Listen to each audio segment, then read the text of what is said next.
The first breath of light slid across the high desert like a silent tide, turning the mesas of northern New Mexico from shadowed violet to glowing copper. Jonas Hale rode the fence line of his small spread, the leather of his saddle creaking in rhythm with the steady gait of his bay gelding. Dust lifted behind the horse's hooves, thin and golden in the dawn. Beyond the wire fence stretched miles of Ochre Canyon and endless sage, a country that could starve a careless soul or cradle one who understood its moods. Jonas understood. He had chosen this hard land because it asked for honesty and gave nothing for free. From the porch of their low adobe house, Clara watched him ride. Her figure was framed by the doorway, dark hair pinned up, a shawl tight around her shoulders against the morning chill. Jonas tipped his hat when their eyes met, a quiet salute across the distance. She raised a hand in return, and he felt the old ache of gratitude. Gratitude for the woman who had followed him across too many miles, and for the thin ribbon of peace they had managed to claim. By the time he dismounted, the sun was up, burning away the cool. Jonas led the gelding to the trough and stroked the animal's neck while Clara came down the steps with a tin cup of coffee. She handed it to him without a word, and they stood together in the growing light. Behind them, the single-room house breathed the scent of cedar smoke and fresh bread. Inside, above the mantel, an old cavalry rifle rested in a wooden cradle. Its barrel was polished clean, though it had not fired in years. Clara never mentioned it, and Jonas seldom looked at it, but the weapon's presence carried the weight of another life. Nights of moonlit trails and sudden violence that he rarely spoke of. "Fence holding?" she asked at last. "Holding," he said. His voice was low and even, like a man used to speaking only when needed. "Couple posts near the wash could use tightening. I'll see to it after breakfast." She nodded, a small smile touching her lips. They shared a silence that was its own language. Years of wandering, of camps and brief stays, had taught them how precious quiet could be. A hawk circled high above the mesa. The morning seemed carved from stone, until the sound came. It was faint at first, a distant crack that could have been a branch snapping in the heat. Then another, sharper. Jonas stiffened, tilting his head toward the northern horizon. The bay flicked its ears and stamped nervously. "Gunfire," he said. Clara's hand tightened on the shawl. "Could be hunters." Could be. But he was already listening harder. 3 quick shots, then a pause, followed by the echo of a single long report. That was no hunting pattern. That was trouble. The wind shifted, carrying the smell of wood smoke where no smoke should be. Jonas set the coffee cup on the rail and moved for the house. Clara followed, her eyes wide. Inside, the light from the small window fell across the rifle above the mantel. Jonas's gaze lingered on it. He reached instead for the field glasses he kept by the door and stepped back outside, climbing to the low rise behind the house. From there he could see the far edge of the neighboring ranch, a scatter of buildings near a dry creek. Through the glass, he caught the flicker of flames against the pale morning. Horses wheeled in confusion. Men rode hard among them, their silhouettes cutting sharp against the firelight. The Coyote Ridge gang. He recognized the swagger even at this distance, the black hat and silver conchos of Caleb Royce at their head. Royce was known from Texas to Arizona for a tongue that could charm a banker and a temper that could gut a man. Jonas had crossed paths with his kind before. He had hoped never to again. Clara came up beside him, breath quick. "It's the Wilkins place," she whispered. "God help them." Jonas lowered the glass. He felt the old instincts stirring, the ones he had buried beneath fence posts and quiet seasons. "Stay inside," he told her. "Bar the door. Keep the shotgun close." "What about you?" He hesitated, the weight of the past pressing against the fragile life they had built. "I'll ride out a ways, see what's happening. Just to know." Her fingers caught his sleeve. "Jonas, you said those days were done." "They are," he said, though he was not sure it was true. "But if trouble's coming, I'd rather meet it with eyes open." For a moment she held him there, her grip strong despite the fear in her eyes. "Come back to me," she said softly. The words settled in him like a vow. He touched her cheek, rough hand against smooth skin, and gave a single nod. Then he turned for the corral, the quiet of dawn broken now by the faint, lingering echoes of distant gunfire, each one a reminder that the peace they had fought for might be no more than a breath between storms.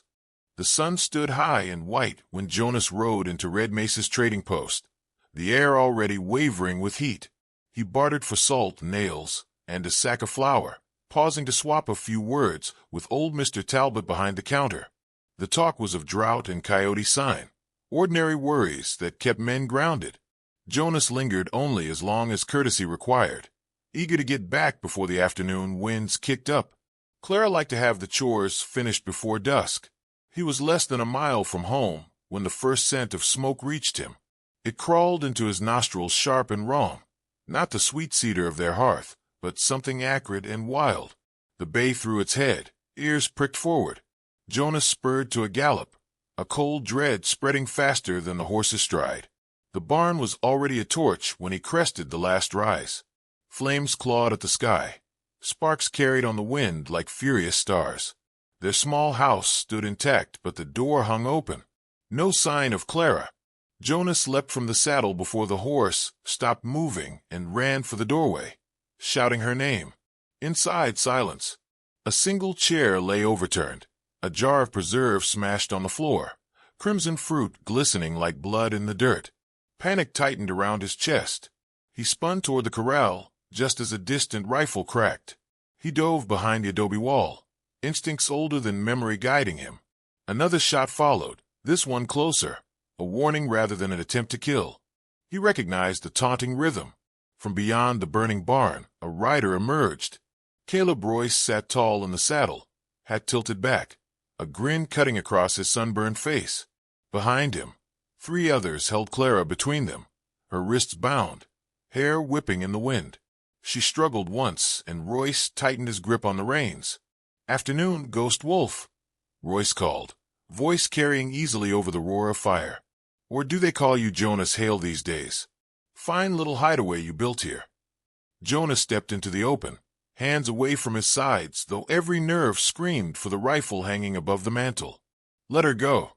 "Ah, but she's the prettiest prize we've found in weeks," Royce drawled. "And you're the bigger prize. But killing you here, where's the fun? We'll let the law do it." Before Jonas could move, another figure appeared. A man in a deputy's badge slumped forward in his saddle, blood soaking his shirt. One of Royce's men shoved the body, and it tumbled to the ground with a thud that echoed through the canyon. The outlaw raised his rifle and fired a single shot into the corpse for good measure.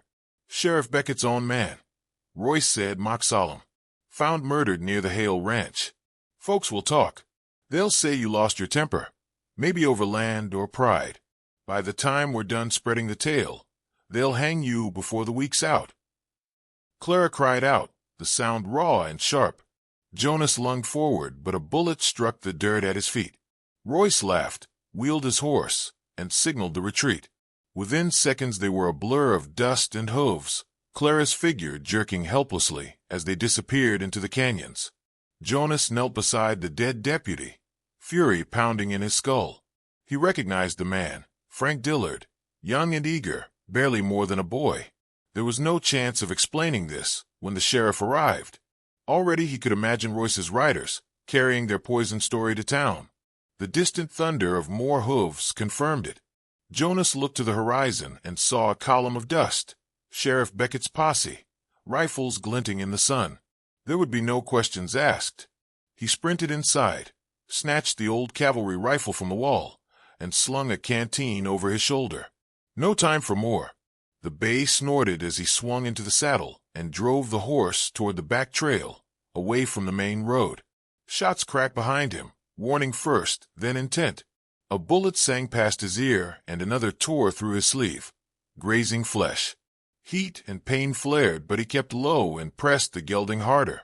The desert opened before him in a maze of arroyos and stone. He rode into the canyonlands, choosing narrow cuts where the posse's numbers would work against him. The sun bled toward evening, turning the cliffs a deep iron red. Sweat stung his eyes. The wound along his arm burned, but he could not stop. As darkness fell, he finally dismounted beneath the jagged outcrop. The horse lathered and trembled, sides heaving. Jonas pressed his forehead to the animal's neck, whispering calm until the gelding settled. Only then did the silence close in, a silence broken only by his own ragged breath and the memory of Clara's cry. He bound the wound with a strip torn from his shirt and let the old habit surface, the ones he had tried so long to forget. Years ago, in the Union Army shadow campaigns, he had learned to read land like scripture. Where to hide, when to move, how to vanish into rock and shadow. They had called him Ghost Wolf for his ability to slip behind enemy lines and strike unseen. He had buried that name when the war ended, carrying its weight like a sickness. Yet now it returned, unbidden, as natural as breath.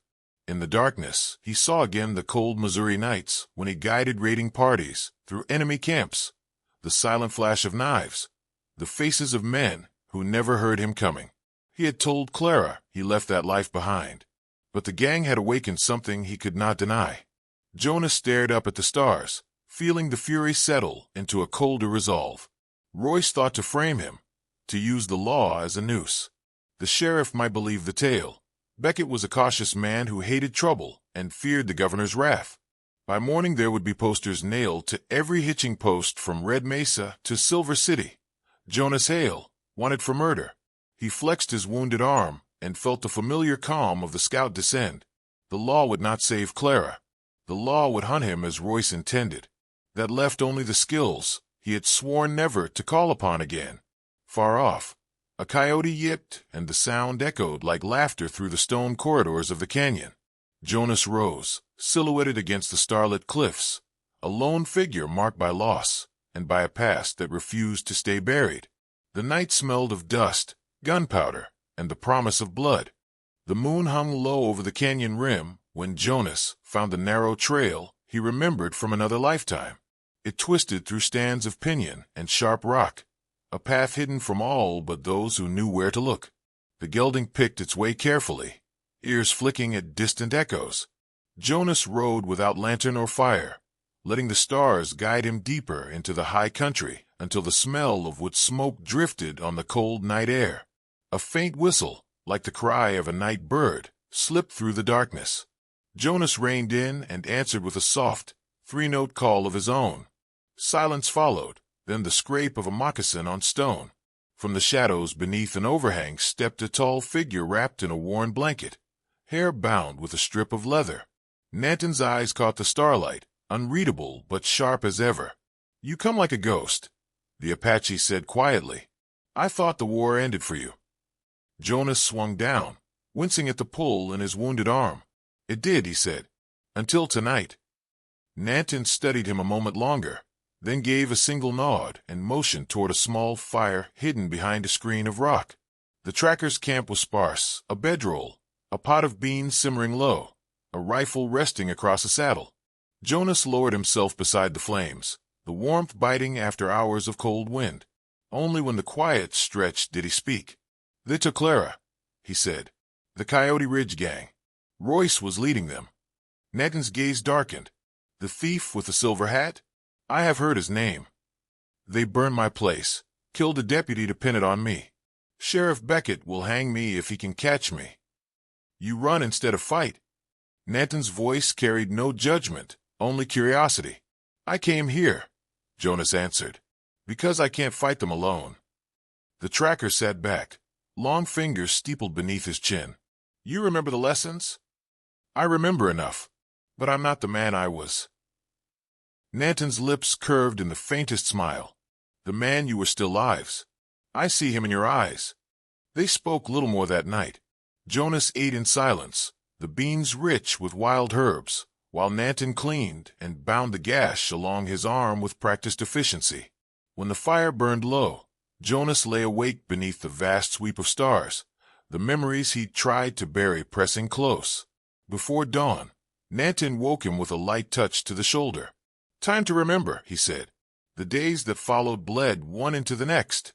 At first light, they ranged through the broken mesas, Nanton moving like wind over stone, while Jonas followed the old rhythms. They stalked mule deer across loose shale, without a sound.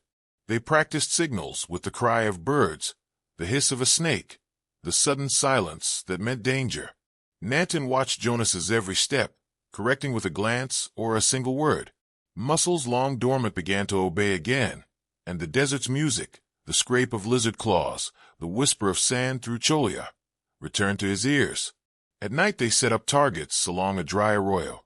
Nantan handed him a sharp's rifle with a small nod. "Show me."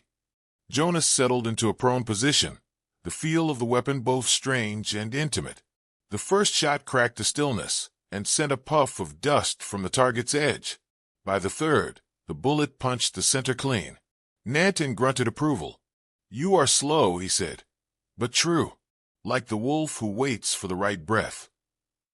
Jonas found his focus sharpening with each day.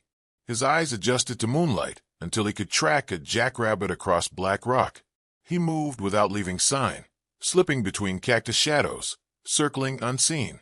The name he had buried for so long began to whisper again through the canyon winds. On the fourth evening, as the sun bled red across the cliffs, Nantan tossed a small stone into the fire and studied the sparks. "Do you know what they called you among the soldiers?" he asked. Jonas kept his gaze on the flames. "Old stories. They said Ghost Wolf, the one who walks behind lines, the one enemies fear in their dreams." Jonas exhaled slowly. That name should have died with the war. "Names do not die," Nantan said.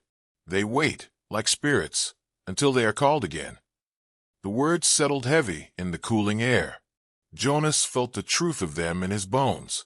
He had spent years denying the part of himself that could move through darkness and strike without mercy. But Clara's face haunted every silence, her voice calling across the emptiness. The world would not give her back through prayer or patience. Nantan rose and motioned for Jonas to follow. They climbed a ridge where the desert stretched vast and blue under the coming stars.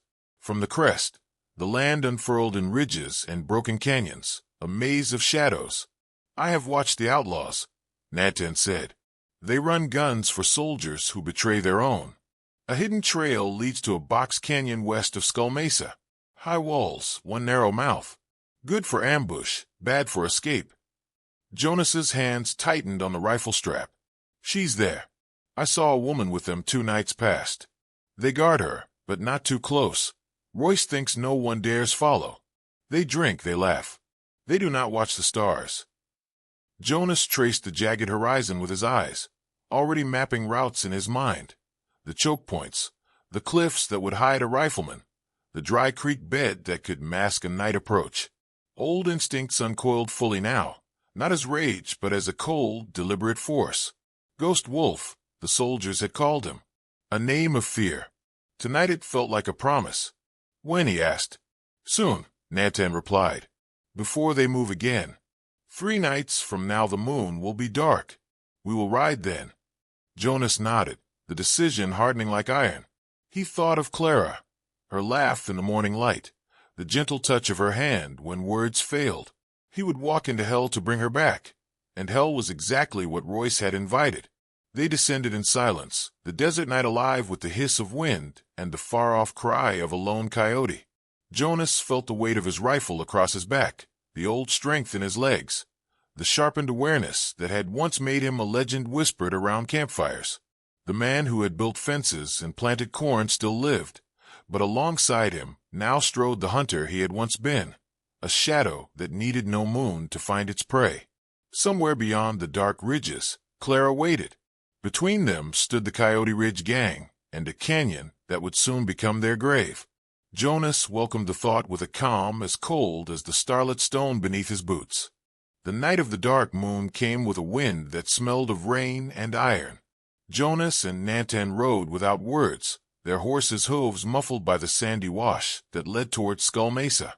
Clouds swirled high, hiding the stars, perfect for the work ahead. By the time they reached the ridge above the box canyon, the outlaws' campfires glimmered like a scatter of embers in the black hollow below. Jonas lay prone against the cold rock, scanning the shadows. He counted the sentries, 5 men posted along the rim and at the narrow entrance, where a crooked cedar marked the trail. Their laughter drifted up faint and careless. He waited until the rhythm of their patrols settled into pattern, then slid back to where Nantan crouched. 2 by the eastern wall, 3 at the gate, Jonas whispered. Nanton gave a single nod and melted into darkness. Jonas moved the other way, belly close to stone, the old instincts alive in every nerve. He circled to the northern edge, where the first sentry leaned against a boulder, rifle balanced loosely across his knees. Jonas eased closer, heart slow and steady. When the man turned to spit into the wind, Jonas sprang, clamping a calloused hand over his mouth, while the knife struck swift and silent. The body sagged without a sound. Jonas dragged it into a crevice and kept moving. One by one the sentries fell, quick choke holds, silent blades, a whisper of boots over sand. Each takedown stirred memories of other nights, other kills, until the canyon rim lay quiet except for the sigh of the wind. Below, the gang's voices carried, oblivious. Jonas signaled to Nantan across the shadows, and they slipped toward the narrow entrance. There a single guard remained, older, sharper-eyed. Jonas waited until the man bent to adjust his saddle strap. A flick of the wrist sent a pebble skittering to the left. When the guard turned, Jonas descended like a shadow, striking the back of his head with the rifle butt. The man crumpled. Jonas bound and gagged him before he could stir. They crept into the canyon itself, where flickering firelight danced across crates of army rifles stacked like cordwood. Men drank and gambled around a central blaze, the smell of whiskey heavy in the cool air. At the far side, Clara sat tied to a post, her face pale but eyes fierce. Jonas felt a surge of fierce relief, and an answering fury that they had dared touch her. A sudden movement to his right. One of Royce's men broke away from the group, heading toward the river to relieve himself. Jonas followed, stepping through reeds until the roar of the water masked his approach. The outlaw stopped at the bank, and when he turned, Jonas recognized the scarred jaw of Royce's second-in-command, a brawler named Haskins. Haskins caught the glint of steel a heartbeat too late. He swung a Bowie knife and lunged. Jonas sidestepped, the blade grazing his coat. They grappled in the wet sand. The rivers roared, drowning their grunts. Haskins was strong, muscles knotted from years of violence, but Jonas fought with cold precision. The knife flashed in the moonless dark, slicing Jonas's sleeve. He drove a knee into Haskins's gut, wrenched the blade free, and slammed it hilt deep into the outlaw's side. Haskins gasped, a wet rattle, and collapsed into the shallows, the river carrying him silently downstream. Jonas wiped the blade on his trousers and returned to the camp's edge. Nantan was already in position near Clara, a shadow among shadows. Together they dispatched the remaining lookouts, quick and silent, until only the central knot of outlaws remained. Jonas moved toward Clara, cutting her bonds with a swift stroke. She clutched his arm, eyes shining in the firelight, but he pressed a finger to her lips. "Not yet," he whispered. "Stay low." As they prepared to slip away, a young voice called out behind them. Jonas spun to find a boy no older than 17, rifle trembling in his hands. His eyes were wide, fear fighting with the need to prove himself. "Don't," Jonas said quietly. The boy's finger tightened on the trigger, then faltered. Jonas saw himself in that frightened face. Another lifetime, another war. He lowered his own weapon. "You've got a choice," he murmured. "Walk away. Now." The boy's breath came fast. At last he dropped the rifle and backed into the shadows, vanishing without a sound. Jonas watched him go, a flicker of something human softening the night's hard edges. But the work was not done. He and Nantan had rigged charges earlier, sticks of dynamite stolen from a mining shack and set along the ammunition crates. Jonas lit the first fuse, with a match struck against stone. The hiss filled the canyon like a serpent's warning. Shouts erupted as men scrambled to their feet. Caleb Royce burst from his tent, silver hat catching the firelight. "Hail," he roared, drawing his revolver. "You think you can hide in the dark?" The fuse reached its end with a blinding flash. The ground shook as the first cache exploded, fire leaping skyward in a thunderous roar. Crates splintered, rifles shattering under the force. Horses screamed and bolted. Chaos tore through the camp. Jonas stepped into the firelight, rifle in hand. Through the smoke he saw Royce, calm amid the panic, revolver steady. Their eyes locked across the distance, two men bound by a trail of blood. "You should have stayed a farmer," Royce called. "You should have stayed dead." Jonas answered. They circled each other in the swirling smoke, sparks falling like burning snow. Royce fired first, the shot searing past Jonas's shoulder.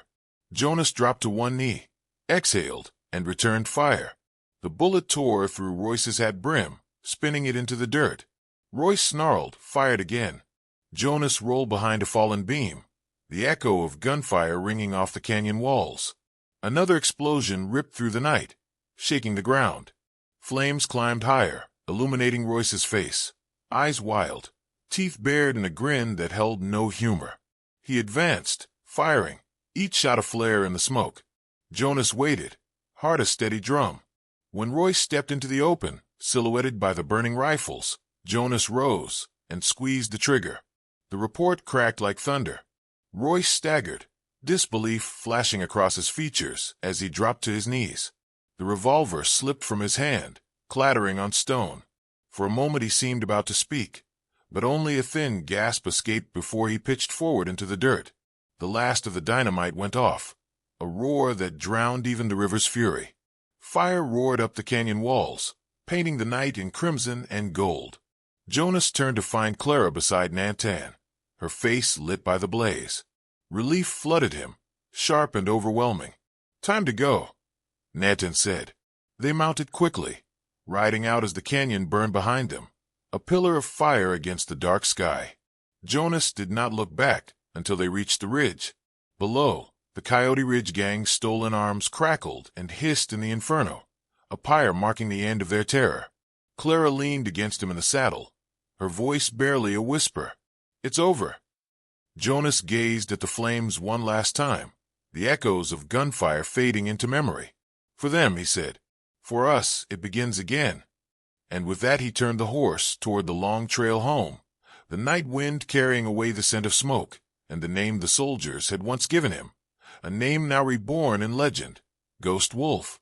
The first light of morning washed the desert in a pale silver as Jonas guided the weary, gelding toward Red Mesa.